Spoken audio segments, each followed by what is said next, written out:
Welcome to focus. అటు వర్షాలు కుమ్మేస్తున్నాయి, ఇటు ఎత్తికట్టేస్తున్నాయి. ఉత్తరాదిలో క్లౌడ్ బర్స్ట్లు, దక్షిణాన కరువు పరిస్థితులు. దేశంలో భిన్న వాతావరణం ఎందుకుంది? ఎందుకు ఈ తేడాలు? కారణాలేంటి? తలరాత ఇంతేనా లేక మారుతుందా? ఇవాటి ఫోకస్లో చూద్దాం. ఉత్తరాదిలో వర్షాలు దంచుకొడుతున్నాయి, నదులు ఉప్పొంగి ప్రవహిస్తున్నాయి. క్లౌడ్ బర్స్ట్లతో ఆకస్మిక వరదలు ముంచెత్తుతున్నాయి. అస్సాం అల్లకల్లోలంగా మారితే గుజరాత్లో గందరగోళ పరిస్థితులున్నాయి. హిమాచల్ ప్రదేశ్లో కొండచర్య విరిగిపడితే కశ్మీర్లో వరదలు వణికించేస్తున్నాయి. వానలు అక్కడ ఎందుకిలా కురుస్తున్నాయి? ఎల్నినో ఎఫెక్ట్ అక్కడ లేదా? జులై వర్షపాతం లోటుని ఈ వర్షాలు పూడ్చేశాయా? అటు కుమ్మేస్తున్నాయి, ఇటు ఎత్తిగట్టేస్తున్నాయి. ఉత్తరాదిలో క్లౌడ్ బరస్ట్లు, దక్షిణాదిన కరువు పరిస్థితులు. దేశంలో భిన్న వాతావరణం ఏంటి? ఎందుకీ తేడాలు? కారణాలేంటి? తలరాత ఇంతేనా మారుతుందా? ఈ ఏడాది వర్షాలు అంతగా ఉండవు, ఎల్నినో ఎఫెక్ట్ ఎక్కువగా ఉంటుంది, ఎన్నడూ లేనంతగా కరువు తాండవం చేస్తుందని వాతావరణ నిపుణులు హెచ్చరిస్తూ వచ్చారు. కొన్ని ప్రాంతాల్లో ఇది నిజమే అన్నట్లు సరైన వర్షాలు పడలేదు. సౌత్పై ఎల్నినో ప్రభావం ఇప్పటికే స్పష్టంగా కనిపిస్తోంది. వానాకాలం వచ్చి 2 నెలలైనా గట్టి వర్షాలు లేవు.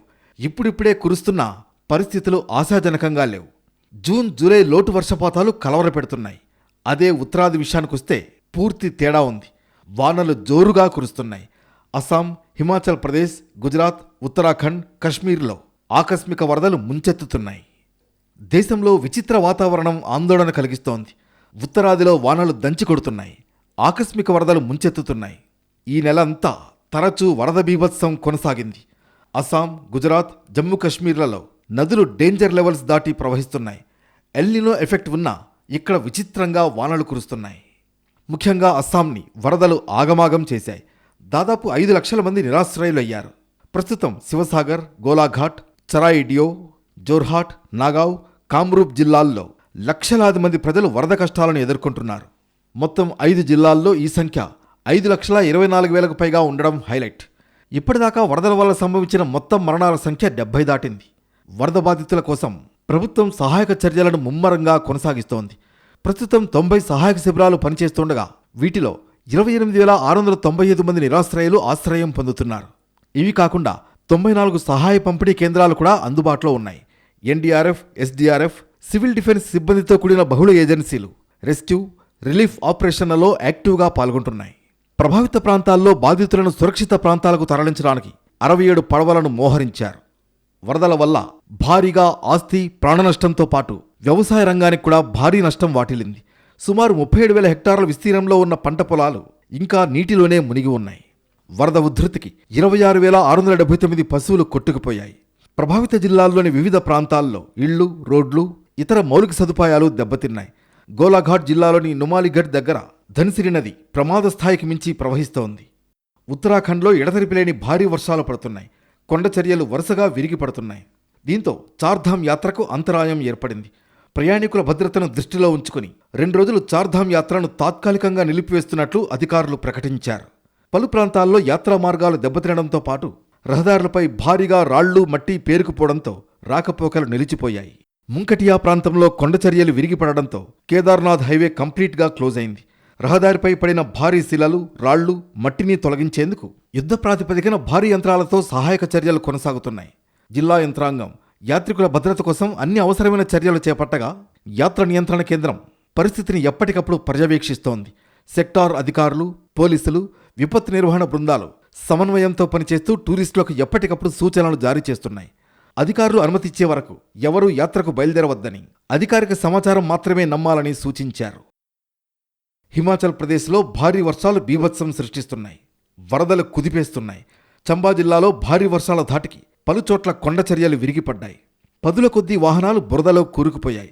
పలు ఇళ్లు ధ్వంసమయ్యాయి. చాలా చోట్ల నివాసాల్లోకి బురద నీరు చేరింది. దీంతో ప్రజలు ఇబ్బందులు పడుతున్నారు. రహదారులు బురదతో మూసుకుపోవడంతో పలుచోట్ల వాహనాల రాకపోకలకు తీవ్ర అంతరాయం కలుగుతోంది. రోడ్లపై పడిన కొండచర్యలను, బురదను తొలగించే పనిలో అధికారులు నిమగ్నమయ్యారు. మరోవైపు చంబా, పఠాన్కోట్ జాతీయ రహదారిపై వెళుతున్న కారు అదుపు తప్పి లోయలో పడింది. ఈ దుర్ఘటనలో ఒకే కుటుంబానికి చెందిన 5 మృతి చెందారు. అస్వస్థతకు గురైన చిన్నారిని ఆసుపత్రికి తీసుకెళ్తుండగా ఈ ప్రమాదం జరిగింది. వర్షాలు, వరదల ధాటికి రాష్ట్ర వ్యాప్తంగా దాదాపు 108 రహదారులు మూతపడగా 38 తాగునీటి సరఫరా పథకాలు, 9 విద్యుత్ ట్రాన్స్ఫార్మర్లు నిలిచిపోయినట్లు రాష్ట్ర ఎమర్జెన్సీ ఆపరేషన్ సెంటర్ తెలిపింది. అలాగే ఆకస్మిక వరదల కారణంగా వందలాది వాహనాలు వరదలో చిక్కుకుపోయాయి. రాబోయే 24 గంటల్లో రాష్ట్రంలోని 12 జిల్లాల్లో 7 జిల్లాలకు ఫ్లాష్ ఫ్లడ్ ముప్పు ఉందని వాతావరణ శాఖ అలర్ట్ చేసింది. పలు జిల్లాల్లో భారీ నుంచి అత్యంత భారీ వర్షాలు కురిసే అవకాశం ఉన్నందున జూలై 30 వరకు, అలాగే ఆగస్టు 3న ఆరెంజ్ హెచ్చరికలు జారీ చేసింది. కొండ ప్రాంతాల ప్రజలు, పర్యాటకులు వాగులు వంకలు దాటే ప్రయత్నం చేయవద్దని, సురక్షిత ప్రాంతాల్లోనే ఉండాలని పరిపాలనా యంత్రాంగం సూచించింది. వర్షాలతో గుజరాత్ గజగజ వణుకుతోంది. వల్సాద్ జిల్లాలో 24 గంటల్లోనే 110 సెంటీమీటర్లకు పైగా వర్షపాతం నమోదైంది. దీంతో ఆకస్మిక వరదలు ముంచెత్తాయి. రోడ్లు నదుల్ని తలపిస్తున్నాయి. రైళ్ల రాకపోకలకు అంతరాయం కలిగింది. విద్యుత్ సరఫరా నిలిచిపోయిన ప్రాంతాలు ఉన్నాయి. లోతట్టు ప్రాంతాల్లోని ఇళ్లలోకి వరద నీరు చేరింది. పలు ప్రాంతాల్లో వాహనాలు నీట మునిగాయి. 1200 మందిని సురక్షిత ప్రాంతాలకు తరలించాయి రెస్క్యూ టీమ్స్. సాధారణంగా జూన్ నుంచి సెప్టెంబర్ మధ్య దేశానికి అవసరమైన వార్షిక వర్షపాతంలో దాదాపు 70% నైరుతి రుతుపవనాల ద్వారానే వస్తుంది. కానీ తక్కువ సమయంలో భారీ వర్షాలు కురవడంతో నదులు, డ్రైనేజీ వ్యవస్థలు తట్టుకోలేక వరదలు వస్తున్నాయి. ఈసారి పలు ప్రాంతాల్లో వరుసగా కురుస్తున్న అతి భారీ వర్షాలు పరిస్థితిని మరింత క్లిష్టంగా మార్చాయి. ముఖ్యంగా నదులు పొంగి పొర్లడం, నేలలో తేమ అధికంగా ఉండడం వల్ల వరద ముప్పు పెరిగిందంటున్నారు నిపుణులు. రాబోయే రోజుల్లో మరిన్ని వర్షాలు కురిసే అవకాశం ఉందని ఐఎండీ హెచ్చరించింది. లోతట్టు ప్రాంతాల ప్రజలు అప్రమత్తంగా ఉండాలని, వరద నీటిలో ప్రయాణించవద్దని సూచించింది. ఒకవైపు అస్సాంలో వరదల విలయం, మరోవైపు గుజరాత్లో కుండపోత వర్షాలు. దేశంలోని పలు ప్రాంతాల్లో రుతుపవనాలు ప్రకృతి పరీక్ష పెడుతున్నాయి. మరిన్ని వర్షాలు కురిసే అవకాశం ఉందని వాతావరణ శాఖ హెచ్చరించడంతో నదీ పరివాహక ప్రాంతాల్లో భయాందోళనలు కొనసాగుతున్నాయి. ఎప్పుడు వరదలు ముంచెత్తుతాయోనని టెన్షన్ పడుతున్నారు. స్థానిక వాతావరణ పరిస్థితులతోనే ఉత్తరాదిన వర్షాలు పడుతున్నాయి. అల్పపీడనాలు, ఉపరితల ఆవర్తనాలన్నీ అటువైపే కేంద్రీకృతమయ్యాయి. ఇక్కడి తేమగాలులన్నీ అటువైపే పయనిస్తున్నాయి. మన దగ్గరున్న రుతుపవన గాలులు కూడా అటే వీస్తున్నాయి. ఫలితంగా కొన్ని రోజులుగా నార్త్లో వాన జోరు కొనసాగుతోంది. అక్కడి వాతావరణ పరిస్థితులు చూస్తే ఎల్నినోపై నిపుణుల అంచనాలు తప్పాయా అనే సందేహాలు కలక్కమానవు. దేశానికి ఎల్నినో, సూపర్ ఎల్నినో ముప్పు పొంచి ఉందని వానాకాలానికి ముందు హెచ్చరించారు నిపుణులు. 2027 ఫిబ్రవరి లేదా జూన్ వరకు దీని ప్రభావం ఉండవచ్చని ప్రాథమికంగా అంచనా వేశారు. దేశం అంతటా వర్షాభావ పరిస్థితులు నెలకొంటాయని, కరువు పరిస్థితులు తప్పకపోవచ్చని చెప్పుకొచ్చారు. కానీ దేశంలో ప్రస్తుతం ఆ పరిస్థితులు లేవు. ఎందుకంటే పలు రాష్ట్రాల్లో వర్షాలు జోరుగా కురుస్తున్నాయి. ఉత్తర భారతంలోని జమ్మూ కాశ్మీర్, పశ్చిమాన గుజరాత్, ఈశాన్యంలోని అస్సాంలో వరదలు ముంచెత్తుతున్నాయి. జమ్మూ కాశ్మీర్లోనైతే తరచూ క్లౌడ్ బరస్ట్లు కూడా సంభవిస్తున్నాయి. ఇలా చూస్తే నిపుణుల అంచనాలు తప్పాయేమో అన్న విశ్లేషణలు వినిపిస్తున్నాయి. ఇదే టైంలో మధ్య, దక్షిణ భారతదేశంలో వర్షాలే లేవు. అన్నీ మామూలు వానలే. మరి ఒకే దేశంలో ఎందుకు ఈ భిన్న వాతావరణ పరిస్థితులు? ఉత్తర, పశ్చిమ, ఈశాన్య భారతంపై ఎల్నినో ప్రభావం లేదా అంటే శాస్త్రవేత్తలు దీనిపై అనేక విశ్లేషణలు చేస్తున్నారు. దేశంలో జూన్లో 40% లోటు వర్షపాతం నమోదైంది. మధ్య భారతంలో అయితే 50.4% తక్కువ వర్షపాతం నమోదైంది. జూలై ఆరంభంలో కొన్ని చోట్ల వర్షాలు బాగా కురిశాయి. పశ్చిమ కనుమల్లో కేవలం 48 గంటల్లో 100 సెంటీమీటర్ల వర్షం కురిసింది. దీంతో జాతీయ సగటు 14% పడిపోయింది. అయినా వర్షాభావ పరిస్థితులు దూరం కాలేదు. లోటు పెరిగి జూలై మధ్య నాటికి 25% చేరింది. జాతీయ సగటు ప్రాంతీయంగా ఉన్న భిన్న పరిస్థితులను కప్పిపుచ్చేలా చేస్తోంది. ఇక తెలుగు రాష్ట్రాలు జూలై 20 నాటికి సాధారణ వర్షపాతం కంటే 31% లోటుతో ఉన్నాయి. తెలంగాణలో 31 జిల్లాల్లో లోటు ఉండగా ఆంధ్రప్రదేశ్లో 19 జిల్లాల్లో లోటు వర్షపాతం నమోదైంది. అకస్మాత్తుగా కొన్ని ప్రాంతాల్లో వచ్చే వర్షాలతో లోటు తక్కువగా కనిపిస్తున్న జిల్లాల్లో మాత్రం చాలా తేడాలున్నాయి. దేశం అంతటా కూడా ఇదే సిచ్యువేషన్. దక్షిణాదిలో చూస్తే ఎల్నినో ప్రభావంపై వాతావరణ శాస్త్రవేత్తలు చెప్పింది అవునని అనిపిస్తుంది. మరి ఉత్తర, పశ్చిమ, ఈశాన్య భారతంలో నెలకొన్న వాతావరణ పరిస్థితులు చూస్తే మాత్రం వారి అంచనాలు తప్పాయా అనే డౌట్స్ వస్తున్నాయి. ఎందుకంటే జమ్మూ కాశ్మీర్, గుజరాత్, అసోం, ఉత్తరాఖండ్, హిమాచల్ ప్రదేశ్, ఢిల్లీలో భారీ వర్షాలు కురుస్తున్నాయి.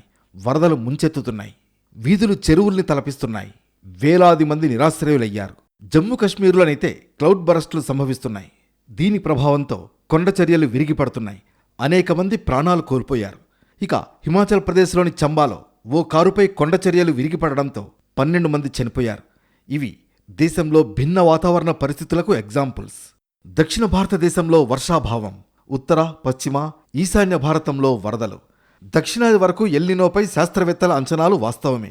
మరి మిగతా ప్రాంతాల్లో వరదల పరిస్థితి ఏమిటి అంటే దీనికి పలు కారణాలు చెబుతున్నారు.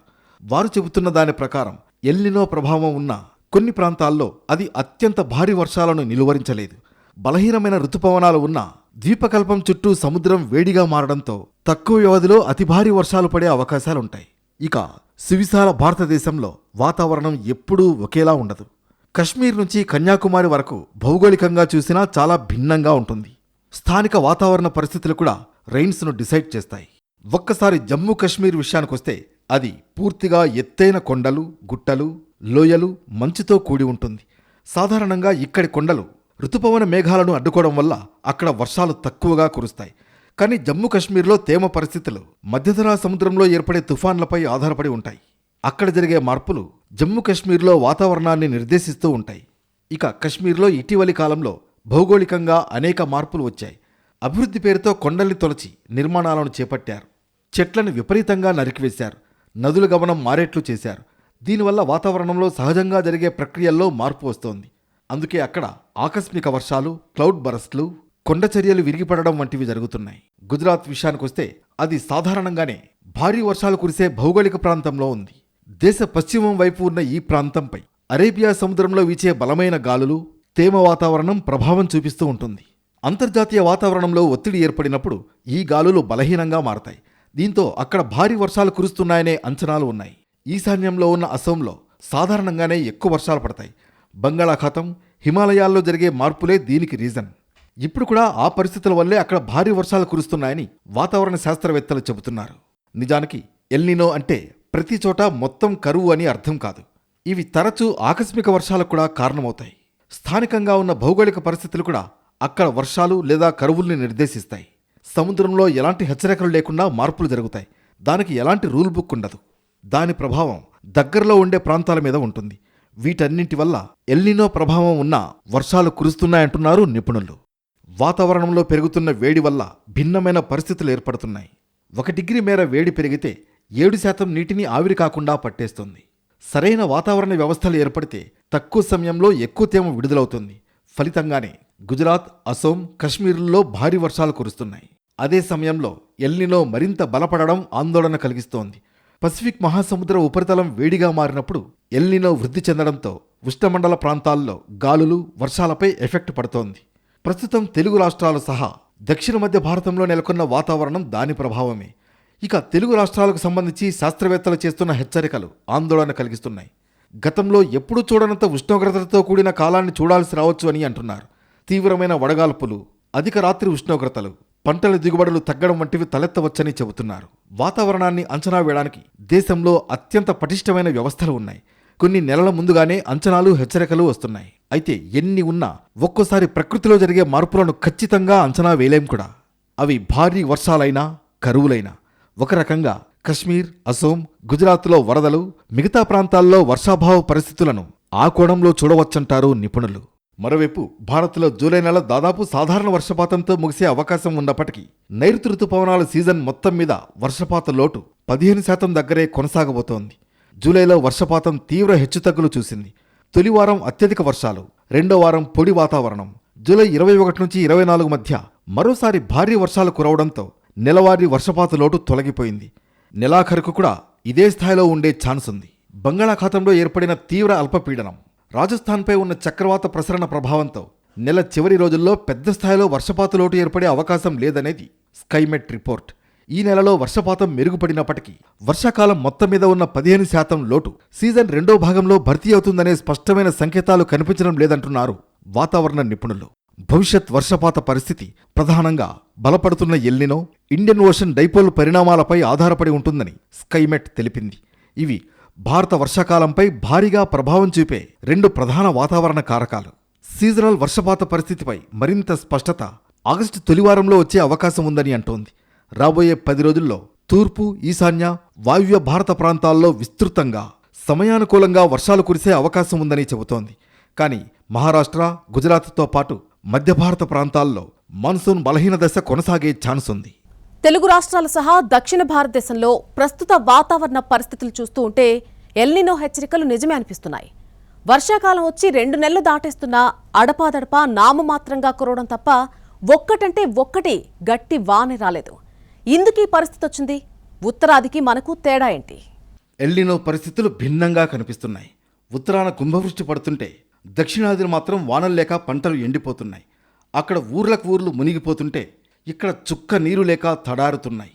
గుజరాత్, హిమాచల్ ప్రదేశ్, హర్యానా, పంజాబ్, జమ్మూ కాశ్మీర్, అస్సాంలలో వరదలు పారుతుంటే తెలంగాణ సహా దక్షిణాది రాష్ట్రాల్లో కనీస తడి కోసం ఎదురు చూడాల్సిన పరిస్థితి. ఇక్కడ ప్రభావం చూపిస్తున్న ఎల్నినో అక్కడ ప్రభావం చూపకపోవడానికి స్థానిక వాతావరణ పరిస్థితులు, భౌగోళిక పరిస్థితులే కారణమంటున్నారు వాతావరణ నిపుణులు. అక్కడ ఏర్పడుతున్న వెదర్ సిస్టమ్స్ పై ఎల్నినో కూడా ఎఫెక్ట్ చూపించబోదని చెబుతున్నారు. బంగాళాఖాతం, అరేబియా సముద్రాల్లో ఏర్పడుతున్న చిన్నపాటి అల్పపీడన ప్రాంతాలు, ఉపరితల ఆవర్తనాలన్నీ అటువైపే ఉండడంతో ఉత్తరాదిన భారీ వర్షాలు పడుతున్నాయంటున్నారు. అదే సమయంలో ఇక్కడ ఏర్పడుతున్న వెదర్ సిస్టమ్స్ అన్నీ కూడా ద్రోణుల ప్రభావంతో అటువైపు మళ్లుతున్నాయంటున్నారు నిపుణులు. అందుకే ఇక్కడ మబ్బులు పడుతున్నా వర్షాలు కురవడం లేదని వివరిస్తున్నారు. మళ్లీ ఏవైనా వెదర్ సిస్టమ్స్ ఏర్పడితే తప్ప వర్షాలు పడే పరిస్థితులు లేవంటున్నారు. ఈ వారానికి తెలంగాణ సహా దక్షిణాది రాష్ట్రాల్లో 26% తక్కువ వర్షాలు పడతాయని ఐఎండీ తెలిపింది. అదే సమయంలో ఉత్తరాదిన 5%, మధ్య భారతంలో 10% ఎక్కువ వానలు పడతాయంటోంది. ఎల్నినో ఎఫెక్ట్తో తెలుగు రాష్ట్రాల్లోనూ తక్కువ వర్షపాతం నమోదవుతోంది. ఈ క్రమంలో ప్రభుత్వాలు ముందస్తు చర్యలు చేపడుతున్నాయి. వచ్చే 3 నెలలు కూడా లోటు వర్షపాతం నమోదు కావచ్చన్న వాతావరణ శాఖ అంచనాల నడుమ అప్రమత్తమయ్యాయి. ఎల్నినో కారణంగా సంభవిస్తున్న పర్యావరణ మార్పులు, వాటి ప్రభావం, తీసుకోవాల్సిన చర్యలపై రైతులకు అవగాహన కల్పిస్తున్నాయి. ఏపీలో జూన్ నుంచి నవంబర్ నెల మధ్య 844 మిల్లీమీటర్ల వర్షపాతం నమోదు కావాల్సి ఉంది. కేవలం 551 మిల్లీమీటర్ల వర్షపాతం మాత్రమే నమోదయ్యే అవకాశం ఉంది. ఒక్క జూలై నెలలోనే 69% మేరకు లోటు వర్షపాతం నమోదైందని, రాబోయే 3 నెలల్లో సరాసరి 35% నుంచి 40% మేర లోటు వర్షపాతం నమోదు కావచ్చని అంచనా వేశారు అధికారులు. తెలంగాణలో ఎల్నినో ప్రభావం మరింత తీవ్రమయ్యే అవకాశాలు కనిపిస్తున్నాయి.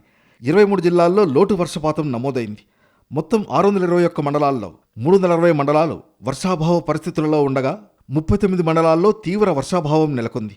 రాష్ట్ర వ్యాప్తంగా సాధారణంతో పోలిస్తే 24% వర్షపాతం లోటు నమోదైంది. ఎల్నినో ప్రభావంతో ఈ వానాకాలంలో మొత్తం సాగు విస్తీర్ణం 1.39 కోట్ల ఎకరాల నుంచి 1.07 కోట్ల ఎకరాలకు పడిపోవచ్చని రాష్ట్ర ప్రభుత్వం అంచనా వేసింది. ముఖ్యంగా వరి సాగు 68,89,000 ఎకరాల నుంచి 38,51,000 ఎకరాలకు తగ్గే అవకాశం ఉందని తెలిపింది. దీంతో సుమారు 32,20,000 ఎకరాల్లో ప్రత్యామ్నాయ పంటలు సాగు చేయాలని ప్రభుత్వం లక్ష్యంగా పెట్టుకుంది. మొక్కజొన్న, కంది, మినుము, పెసర, జొన్న, చిరుధాన్యాలు, కూరగాయలు, నూనె గింజలు, ఉద్యాన పంటలను ప్రోత్సహించనున్నారు. వానాకాలం ప్రారంభమై 2 నెలలు కావస్తున్నా తెలుగు రాష్ట్రాల్లో సరైన వర్షం పడలేదు. నేటికి అన్నదాతలు ఆకాశం వైపు ఆశగా చూస్తున్నారు. కమ్ముకున్న ఎల్నినో మేఘం కారణంగా వరుణుడు ముఖం చాటేయడంతో ఖరీఫ్లో పంటల సాగు ప్రశ్నార్థకంగా మారింది. దీంతో సాగునీటి వనరులు అందుబాటులో ఉన్న అతి కొద్ది భూముల్లో మాత్రమే పైర్లు సాగవుతున్నాయి. చిన్న, మధ్య తరహా, పెద్ద జలాశయాలు అడుగంటిపోగా నీటి నిల్వలు సైతం తగ్గిపోయాయి. నదులు, కాలువల్లోనూ నీటి ప్రవాహాలు లేవు. చెరువులు, కుంటలు వెలవెలబోతున్నాయి. మరో 2-3 వారాలు ఇదే పరిస్థితి కొనసాగితే ప్రత్యామ్నాయ పంటల దిశగా రైతులు అడుగులు వేయాలని శాస్త్రవేత్తలు సూచిస్తున్నారు. బంగాళాఖాతంలో ఏర్పడిన తీవ్ర వాయుగుండం ప్రభావం తెలుగు రాష్ట్రాలపై స్పష్టంగా కనిపిస్తోంది. నైరుతి రుతుపవనాలు చురుగ్గా కదులుతూ ఉండడం వల్ల పలుచోట్ల భారీ వర్షాలు కురుస్తున్నాయి. భారీ వర్షానికి హైదరాబాద్లోని లోతట్టు ప్రాంతాలు జలమయమయ్యాయి. మ్యాన్హోల్లో పడి ఒక వ్యక్తి గల్లంతయ్యాడు. ఇక ములుగు జిల్లా మంగపేట మండలం కోమటిపల్లి అటవీ ప్రాంతంలో టోర్నడో బీభత్సం సృష్టించింది. దీని ప్రభావంతో పెద్ద ఎత్తున చెట్లు కూలిపోయాయి. మరోవైపు తెలంగాణలో వచ్చే 3 రోజుల పాటు వర్ష ప్రభావం ఉంటుందని, ప్రజలు అప్రమత్తంగా ఉండాలని వాతావరణ శాఖ అధికారులు సూచించారు. ప్రస్తుతం పలు ప్రాంతాల్లో భారీ వర్షాలు కురవడంతో రైతుల్లో ఆశలు చిగురిస్తున్నాయి. వర్షాకాలం మొదలయ్యాక ఏపీ, తెలంగాణలో ఒకే రోజు భారీ వర్షాలు కురిశాయి. హైదరాబాద్లో కూడా భారీ వర్షం పడింది. అటు ఏపీ, ఇటు తెలంగాణలో వర్షాలు కురుస్తూ ఉండడంతో అన్నదాతలు ఖుషి అవుతున్నారు. బంగాళాఖాతంలో తీవ్ర వాయుగుండం ప్రభావంతో రాబోయే 24 గంటల్లో ఏపీ, తెలంగాణలో ఈదురుగాలులతో వర్షాలు కురిసే ఛాన్స్ ఉందని వాతావరణ శాఖ తెలిపింది. ఇక ఎగువన కురుస్తున్న వానలతో ప్రాజెక్టులకు ఎట్టకేలకు వరద మొదలవుతోంది. గతేడాది జూన్ 2వ వారంలోనే జూరాలకు వరదలు ప్రారంభం కాగా ఇప్పుడు లేటుగా జూలై చివరి వారంలో ప్రాజెక్టుకు ఫ్లడ్ ఇన్ఫ్లో వచ్చింది. మహారాష్ట్ర, పశ్చిమ కనుమల్లో భారీ వర్షాలు పడుతుండడంతో ఎగువన కృష్ణానదిపై ఉన్న ప్రాజెక్టులు దాదాపు నిండిపోయాయి. కృష్ణానదితో పాటు తుంగభద్రలోనూ వరద ప్రవాహాలు క్రమంగా పెరుగుతున్నాయి. కృష్ణా బేసిన్లో అత్యంత కీలకమైన భారీ ప్రాజెక్టులు ఆల్మట్టి, నారాయణపూర్ పూర్తిగా జలకళను సంతరించుకున్నాయి. ఎగువ నుంచి ఇంకా వరదలు పెరిగే అవకాశం ఉందన్న అంచనాలతో ఆ 2 ప్రాజెక్టుల నుంచి దిగువకు నీటిని విడుదల చేస్తున్నారు. దీంతో జూరాలకు వరద ప్రవాహాలు వచ్చి చేరాయి. జూరాలకు వరద పెరిగితే వచ్చే నెలలో నెట్టెంపాడు, కోయిల్ సాగర్, భీమా లిఫ్టుల ద్వారా నీటిని ఎత్తిపోసే అవకాశాలున్నాయి. ఎగువ గోదావరిలో ప్రస్తుతం వరదలు తగ్గుముఖం పడుతున్నా లోయర్ గోదావరిలో మాత్రం ప్రవాహాలు పెరుగుతున్నాయి. ప్రాణహిత నది నుంచి వరదలు వస్తుండటంతో దిగువన గోదావరి నది ప్రవాహ మట్టం పెరుగుతోంది. మహారాష్ట్రలోని నాసిక్ ప్రాంతంలో ఇటీవల భారీ వర్షాలు పడడంతో గోదావరికి మరో వారం 10 రోజుల్లో మరింత ఫ్లడ్ ఇన్ఫ్లో పెరిగే అవకాశం ఉందంటున్నారు అధికారులు. ఎల్నినో కారణంగా వర్షాభావ పరిస్థితులు ఏర్పడడంతో ఈ ఏడాది గోదావరికి పెద్దగా వరద రాలేదు. ప్రస్తుత నీటి మట్టమే ఈ ఏడాది ఇప్పటి వరకు గరిష్టం. మొత్తానికి ఇప్పుడిప్పుడే జోరు వానలు మొదలవుతున్నట్లు కనిపిస్తోంది. ఇలాగే కొన్ని రోజుల పాటు కురిస్తే ఖరీఫ్ సాగుకు ఎంతో కొంత మేలు జరుగుతుంది. కానీ ఐఎండీ నివేదిక ప్రకారం వచ్చే నెలలో కూడా ఎల్నినో పరిస్థితులు కొనసాగనున్నాయన్న సంకేతాలు సర్వత్రా ఆందోళన కలిగిస్తున్నాయి. సెప్టెంబర్ నాటికి ఎల్నినో తీవ్రత మరింత పెరిగే అవకాశం ఉంది. ఈ దృష్ట్యా డిసెంబర్ నాటికి తీవ్రమైన పరిస్థితులు ఏర్పడే సూచనలు ఉన్నాయని ఐఎండీ చెప్పడం కలవరపెడుతోంది.